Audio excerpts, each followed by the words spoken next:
back to the field for this week's Agronomy Alert. We've taken the last week off just because we haven't been seeing much in the field. Corn maturity, that starch line's been progressing fairly slow over the last couple weeks. We started to see a little bit more progression the last few days into last week.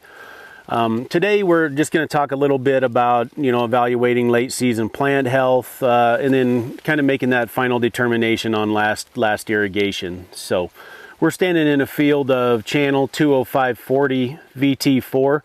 This is one of my favorite hybrids, especially where we got light rootworm pressure, really good ear flex, and pretty darn good late season health.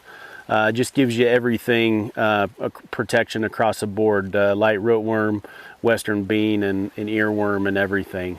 We're looking at this field. This field actually has been hailed a couple times, just light hail. I think 10-15% defoliation is what we had after each hailstorm. So we take that into consideration. We really do have pretty good late season plant health. Starch line is at about half, if you can see, is about 40% down the kernel or almost 50%. So we're getting close to that final irrigation. So some of the things that we take into consideration for late season irrigation, obviously number one is soil type. So once we get to half starch line, the book values will tell us it takes about 2.25 inches to get that to black layer on most hybrids. So I think in our area this generally is a little bit less than 2.25, but that's usually on the conservative side. If you figure that, you should be safe. So we're standing in a silt loam soil here, capable of holding well over 2 inches of water. And we're about 100%, 95 to 100% of capacity right now.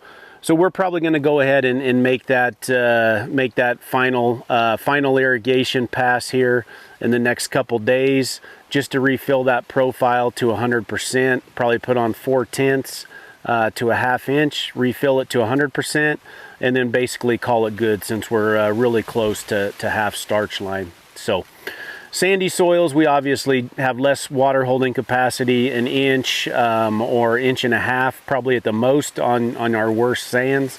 So really with those, we've really got to irrigate up until black layer on those fields and soils. So the other thing we're going to talk about real quick is just evaluating stuff. We talked about this field getting hailed a little bit. You'll notice some of the lower leaves are really kind of trying to start to slough. I really don't see any clear signs of nitrogen deficiency, just kind of natural aging progression of sloughing those bottom leaves. So nothing alarming at all. Top canopy above, ear leaf and above is really good health, a little stripped up, but nice and green. Very little to no bacteria leaf streak. So that's nice to see. And then really kernels filling relatively well. So yep, nothing alarming in this field at all. Did not see any signs of crown rot when we're walking through it. So pretty healthy, I would say. This is above average plant health for late season. So that wraps up this week of Agronomy Alert. We'll see you next week. Thank you.